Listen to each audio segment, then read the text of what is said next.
하나님은 오늘도 살아계시고 하나님의 택한 백성들의 편이 되어주시고 나의 도움과 능력이시라는 것을 고백할 뿐만 아니라 그 믿음을 실천하며 세상을 이기며 살아가는 우리 모두가 될 수 있기를 축복합니다. 근데 먼저 우리가 생각해야 할 것은 우리에게 있는 골리앗을 키우지 말아야 한다는 것이에요. 사무엘상 17절 16절에 보면 그 블레셋 사람이 골리앗이죠, 40일을 조속으로 나와서 몸을 나타내었더라. 40일을 계속해서 항우를 벌립니다. 이스라엘 백성을 향해서 저주를 퍼붓습니다. 매일 계속되는 이 상황 속에서 이스라엘 온 군대는 날이 갈수록 더 두려움에 휩싸이게 되는 거예요. 싸우고자 하는 의욕은 다 잃어버리게 됩니다. 엄두도 못 내는 존재가 되어버리고 맙니다. 17장 11절에 보면 사울과 온 이스라엘이 블레셋 사람이 이 말을 듣고 놀라 크게 두려워하니라, 이렇게 되어 있습니다. 실제 골리앗은 두려운 존재였죠. 자이언트, 키가 9피트, 2m 74cm입니다. 거기에다 그가 들고 있는 칼과 창과 단칼들, 웬만한 사람들은 들 수도 없는 무게입니다. 여러분께서 농구, 농구 게임을 즐긴다면 셰킬 오닐이라는 사람을 알 거예요. 농구 선수들 중에 자이언트죠. 이 셰킬 오닐의 키가 7feet 1inch입니다. 2m 14cm. 그러니까 골리앗은 셰킬 오닐보다 60cm가 더 큰 거예요. 짐작이 가죠. 얼마나 두려워 보이는 존재인지. 그 골리앗이 매일 나와서 항우를 벌릴 때에 그 앞에서 점점 이스라엘 사람들은 두려움에 휩싸여지는데 날이 거듭될수록 골리앗이 더 커 보이는 거예요. 더 두려워 보이는 거예요. 더 무섭게 여겨지는 거예요. 여러분, 우리가 오랜 세월 동안 두려워함으로 골리앗을 키워온 것은 아닌가. 어떤 사람들은 별 큰 문제도 아닌데 그 문제에 집착하고 두려워하다 보니까 그것이 내가 전혀 감당할 수 없는 큰 골리앗이 된 사람들도 있습니다. 어떤 사람들은 자기가 육체적으로 약한 것에 대해서 집착하다 보니까 나는 몸이 약해서 아무것도 못해, 할 수 있는 것조차도 할 의욕을 다 상실하는 사람들이 있습니다. 그 육체의 약함이 골리앗이 되어버린 거예요. 남편의 문제가 골리앗이 되고 자녀의 문제가 골리앗이 되고 부채가 골리앗이 되어버립니다. 아무런 대항도 할 생각조차 하지 못하게 어쩌면 우리 스스로가 골리앗을 키워온 것입니다. 이스라엘 사람들의 형편이 그랬습니다. 매일 거듭되는 이 상황 속에서 이 골리앗의 모욕과 저주를, 그 목소리를 듣기만 하면 이제는 무서워서 피해 도망하려고 하는 그런 상황에 놓였습니다. 실제로 17장 24절에 보면 이스라엘 모든 사람이 그 사람을 보고 심히 두려워하여 그 앞에서 도망하며. 그리고 어떤 사람들은 자기가 어떤 사람을 두려워하다 보니까 이제는 그 사람 이름 석자만 들어도 무서워 떨며 도망하려고 하는 것이죠. 이와 같이 우리의 삶 속에서 우리 스스로가 키워온 골리앗이 있습니다.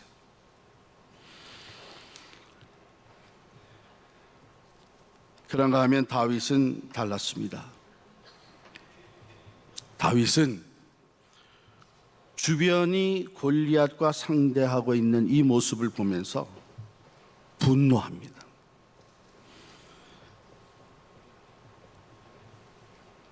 주변이 다윗에 대해서 분노합니다. 이상하잖아요? 다윗은 싸우겠다고 나섰는데 주변 사람들은 골리앗에 대해서 무서워 떨면서 싸우겠다고 나선 다윗에 대해서 비난하고 분노하는 거예요.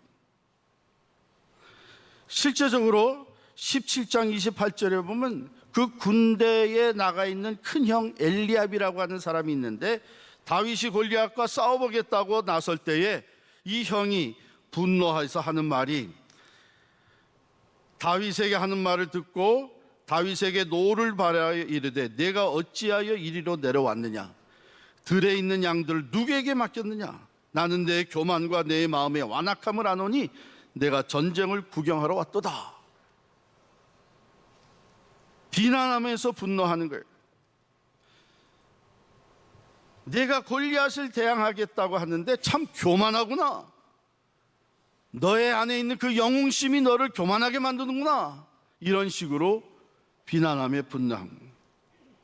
여러분, 실제적으로 우리가 처한 문제들을요, 우리가 신앙으로 그 골리앗과 같은 문제를 신앙으로 대처해 나가려고 할 때에 하나님을 믿지 않는 주변의 사람들, 때로는 하나님을 믿는 사람들조차도 비난하고 분노합니다. 세상 방법을 앞세우는 불신 가족들이 믿음으로 하나님을 의지하고 나가려고 할 때에 비난하고 분노하기도 합니다. 세상의 의학적인 방법만을 고집하는 자들이 내가 의사를 보면서 또한 하나님을 믿어 치유를 받겠다고 하는 것을 무식하다고, 비현실적이라고 비난합니다. 신앙적으로 믿음으로 골리앗을 대항하려고 하면 주변에 있는 사람들이 그거 다 부질없는 일이라, 아직도 그런 생각을 가지고 살아가는 정신없는 사람이 있냐고 비난하면서 분노하기도 합니다. 여러분, 우리가 아는 대로 2년 전 우리가 하나님의 말씀대로 진리대로 나가겠다고 결단하고 나설 때에 주변에서는 우리와 함께 마음을 같이 하고 기도하며 격려해 주는 사람들도 있었지만 비난하고 비아냥거리고 심지어는 분노하는 사람들까지 있었습니다. 그럼에도 불구하고 다윗은 담대하게 믿음으로 나섭니다. 성경 말씀을 우리가 몇 군데 살펴보면서 다윗이 가졌던 믿음이 어떤 믿음이었는가 하는 것을 배우도록 하겠습니다. 17장 26절과 36절입니다. 26절에 보면 다윗이 골리앗이 하나님의 사람들, 하나님의 군대를 모욕하는 것을 보면서 이렇게 얘기를 합니다. 이 할례 받지 않은 블레셋 사람이 누구이기에 살아계신 하나님의 군대를 모욕하겠느냐. 36절에 보면 살아계신 하나님의 군대를 모욕한 이 할례 받지 않은 블레셋 사람이 어떻게 하나님 앞에 설 수 있겠느냐, 이런 선포를 합니다. 다윗에게 거룩한 분노가 일어난 것이죠. 하나님의 군대를 모욕하는 것은 하나님을 모욕한 것이라고 다윗은 분명히 생각했습니다.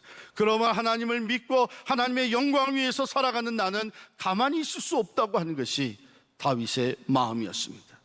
내가 반드시 그를 쳐서 더 이상 하나님과 하나님의 군대를 모욕하지 못하게 만들 것이라고 거룩한 분노가 발동하게 된 것입니다. 그에게는 여호와 하나님은 분명히 살아계시고 이 상황을 다 내려다보고 계시고 하나님은 택하신 이스라엘 백성들을 하나님께서는 긍휼히 여기신다고 하는 것을 믿고 있었습니다. 여러분, 오늘날 우리에게도 이런 거룩한 분노가 필요합니다. 세상은 이제 교회를 향해서 비아냥거리고 비난하고 예수 믿는 사람들을 우습게 여기며 심지어는 적대시하고 하나님의 말씀을 하찮은 것처럼 내던져버리고 하나님을 믿고 예배하는 것을 쉽게 방해하는 세상으로 변해가고 있습니다. 하나님 두려운 줄 모르고 하나님의 이름을 욕되게 하며 그리스도의 몸된 교회를 향해서 비난하고 있는 소리들이 많이 들려옵니다. 그런 가운데 오늘 그 그리스도의 신실한 제자가 되겠다고 하는 우리들, 하나님의 택하신 백성이요 세상을 변화시켜야 되는 하나님의 군사로 부름받은 우리들이 잠잠하고 있다면, 나 혼자만 예수 믿고 복 받으면 된다고 나서서 어려울 당할 필요가 뭐 있냐고, 나만 욕 안 먹으면 되지, 이렇게 잠잠하고 있다면 우리가 바라보는 이 세상 골리앗은 갈수록 기세를 부리고 말 것입니다. 다윗에게는 이런 거룩한 분노가 있었습니다. 두 번째로 36절 37절에 보면 그는 하나님의 살아계심이 과거에도 경험하였고 지금도 그 하나님의 살아계심이 나와 함께 계시고 하나님의 능력이 나를 도운다고 하는 확신을 가지고 있었습니다. 여러분 37절 말씀 같이 읽겠습니다. 17장 37절 큰 소리로 같이 읽겠습니다. 또 다윗이 이르되 여호와께서 나를 사자의 발톱과 곰의 발톱에서 건져내셨은즉 나는 이 블레셋 사람의 손에서도 건져내시리이다. 사울이 다윗에게 이르되 가라, 여호와께서 너와 함께 계시기를 원하노라. 다윗은 살아계신 하나님은 과거에도 나와 함께 하셔서 나의 구원과 능력이 되었어. 즉 내가 양을 치는 목동으로서 양들을 보호하기 위해 내게 맡겨주신 이 사명을 잘 감당하기 위해서 곰이 달려들어도 사자가 달려들어도 담대하게 그들 향해서 싸울 때에 나는 힘이 부족하지만 살아계신 하나님이 나로 하여금 그 곰도 사자도 물리치게 하셨다. 그 하나님은 과거에만 계신 하나님이 아니고 지금도 살아계셔서 나를 돕는 자시고 나의 능력과 구원이 되시는 분이요 앞으로도 영원히 나의 힘과 구원이 된다고 하는 것을 그는 확신하고 있었던 것입니다.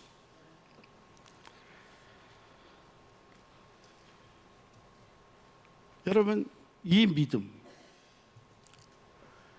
믿음은요 하루아침에 갑자기 바다 밑에서 쑥 올라오는 믿음이 아닙니다. 다윗의 이 믿음은 그의 삶 속에서 작은 일에서부터 하나님을 신뢰하고 믿음으로 실천하는 가운데 실제로 살아계신 하나님을 경험해서 그 경험이 쌓아 올려진 믿음입니다. 어느 날 골리앗과 같은 이 큰 산과 같은 문제가 앞에 놓여 있을 때에 없었던 믿음이 갑자기 생겨나는 것이 아니고 이미 살아계신 하나님을 삶의 현장에서 작고 큰 일에 경험해온 것들이 쌓여서 골리앗과 같은 문제가 봉착했을 때에 주저하지 아니하고 믿음으로 나아갈 수 있게 되는 것입니다. 다윗은 창의적인 방법으로 접근합니다. 사울이 제시한 갑옷과 칼 가지고 나가지 아니하고 그건 불편하거든요. 자기한테 맞지가 않거든요.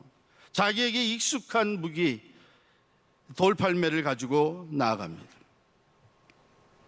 여러분, 우리가 믿음으로 하나님을 의지하고 나아간다고 하는 것, 하나님을 신뢰하면서 믿음으로 싸운다고 하는 것은 우리는 가만히 있고 하나님이 싸우시는 것을 보는 그게 아닙니다. 하나님을 의지하기 때문에 하나님이 나와 함께 하실 것을 확신하면서 내가 할 수 있는 최선의 것, 그것을 하나님 앞에 올려드리소. 그것이 하나님의 구원과 하나님의 능력의 도구가, 채널이 될 수 있도록 드리는 것입니다. 다윗에게 있어서 최선의 무기는 돌팔매였습니다. 그러나 그가 싸워 골리앗을 향해서 나아갈 때에 나는 이 돌팔매질을 의지해서 골리앗을 넘어뜨리리라, 이렇게 마음먹고 나간 건 아니에요. 우리 17장 45절부터 47절까지를 같이 읽겠습니다. 45절부터 47절 큰 소리로 읽습니다. 다윗이 블레셋 사람에게 이르되 너는 칼과 창과 단창으로 내게 나아오거니와 나는 만군의 여호와의 이름 곧 내가 모욕하는 이스라엘 군대의 하나님의 이름으로 내게 나아가노라. 오늘 여호와께서 너를 내 손에 넘기시리니 내가 너를 쳐서 내 목을 베고 블레셋 군대의 시체를 오늘 공중의 새와 땅의 들짐승에게 주어 온 땅으로 이스라엘의 하나님이 계신 줄 알게 하겠고 또 여호와의 구원하심이 칼과 창에 있지 아니함을 이 무리에게 알게 하리라. 전쟁은 여호와께 속한 것인즉 그가 너희를 우리 손에 넘기시리라. 아멘.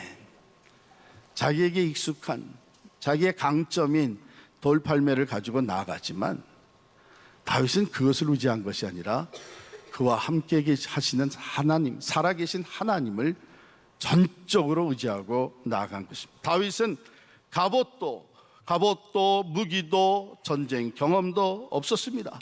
전쟁을 위한 훈련을 받은 적도 없었습니다. 그러나 그에게는 컨피던스가 있었습니다. 그런데 생각해 보면 골리앗에게도 컨피던스가 있었습니다. 그러나 큰 차이가 있었던 것은 골리앗의 컨피던스는 자기 힘에 있었지만 다윗의 컨피던스의 근거는 하나님께 있었습니다. 골리앗의 힘이 크겠어요? 하나님의 큰 힘이 크겠어요? 전능하신 하나님 앞에는 그 어느 누구도 힘 자랑을 할 수가 없습니다. 그는 죽이기도 하시고 살리기도 하십니다.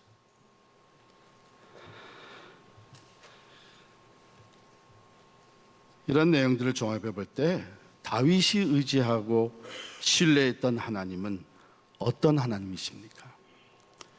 살아계신 하나님이십니다. 어제도 오늘도 영원토록 살아계신 하나님. 또한 다윗은 그 하나님은 전능하신 하나님인 것을 믿었습니다.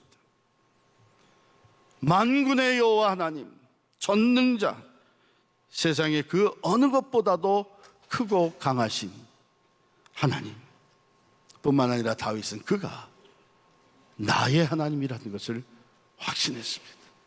그가 나의 도움이 되시고 나의 구원과 능력이 되시는 나의 하나님이라고 하는 확신을 가지고 나아가게 됐습니다. 그 하나님을 그는 과거의 작고 큰 일에 계속 경험해 왔습니다. 그 하나님을 예배하고 찬양하면서 그 하나님의 임재를 그는 경험하며 살아왔습니다. 그렇기 때문에 아무리 산과 같은 골리앗과 같은 문제가 앞에 놓여 있을지라도 그는 조금도 두려워하지 아니하고 오히려 하나님을 모욕하는 그 자를 바라보며 분노하면서 담대하게 만군의 여호와 하나님의 이름으로 나아가 싸울 수가 있었던 것입니다. 하나님은 이 다윗의 믿음을 보시고 마음이 흡족하신 것이죠. 마음이 기쁘셨던 것이죠. 그렇지 않겠어요? 모두가 다 하나님은 보지 아니하고 골리앗만 바라보면서 두려워 떨고 있는 그때에 소년 다윗은 골리앗보다도 더 크신 하나님을 바라보며 그 하나님을 앞세우고 그 하나님을 의지하고 하나님께서 승리케 하실 것이라는 믿음으로 나아갈 때에 하나님의 마음이 얼마나 기쁘셨겠어요. 히브리서 11장 6절의 말씀입니다. 믿음이 없이는 하나님을 기쁘시게 하지 못하나니 하나님께 나아가는 자는 반드시 그가 계신 것과 그가 자기를 찾는 자들에게 상 주신 이심을 믿어야 할지니라. 할렐루야. 그렇습니다. 우리가 하나님을 믿음으로 신뢰함으로 기쁘시게 해드릴 때에 하나님은 기꺼이 즐거이 우리의 힘과 구원과 승리가 되어주시는 줄을 믿습니다. 사랑하는 성도 여러분, 진정한 거인이 누구입니까?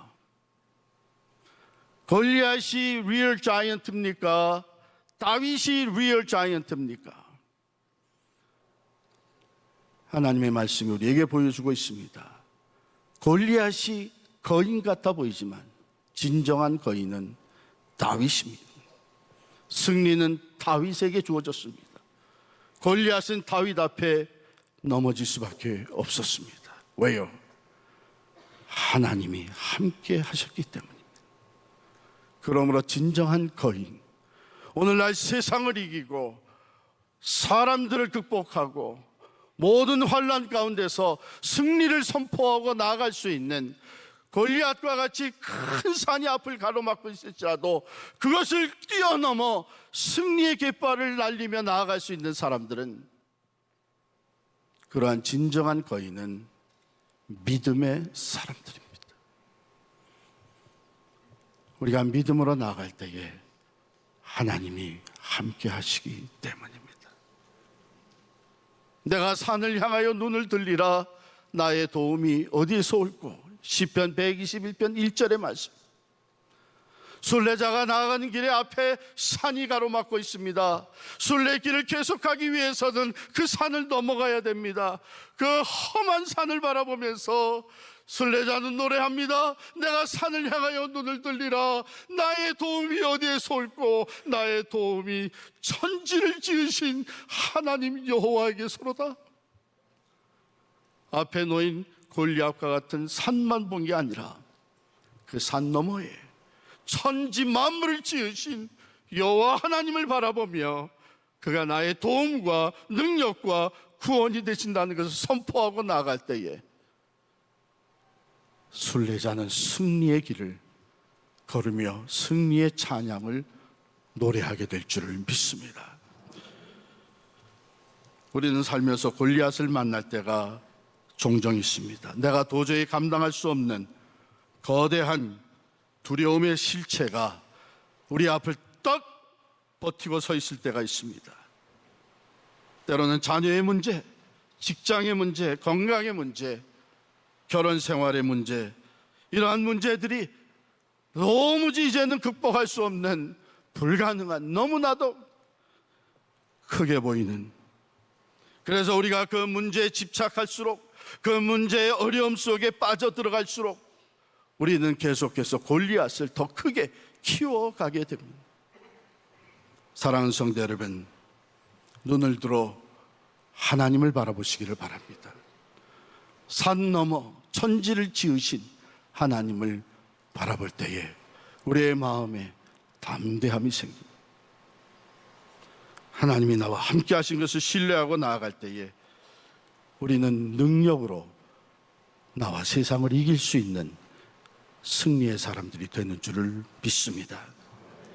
세상은 더 강해지지 않으면 살아남지 못한다고 위기감을 조성해 가고 있습니다. 그래서 우리는 어제보다 오늘 더 강해지고 오늘보다 내일 더 강해져야만 된다는 이 위압감에 휩싸여 살아가는 우리들, 세상은 지금 골리앗처럼 하나님을 믿는 자들 향해 조롱하고 오히려 호통치고 있는 이 시대에 우리는 그런 말을 들을수록 거룩한 분노를 발할 수 있기를 바랍니다. 무슨 말이냐? 하나님이 살아계신데, 하나님의 교회인데, 하나님의 사람들인데, 하나님께서 구원하신 성도인데 거룩한 분노를 바라며 다윗과 같이 세상과 같은 방식이 아니라 세상적인 힘을 추구하는 것이 아니라 전능자이신 하나님만을 신뢰하고 나아갈 수 있기를 바랍니다. 골리앗과 같이 힘의 논리가 지배하는 이 세상에서 오직 하나님 때문에 믿음의 선한 싸움을 싸우며 담대하게 믿음으로 승리하시는 우리 모두가 될 수 있기를 간절히 축원합니다.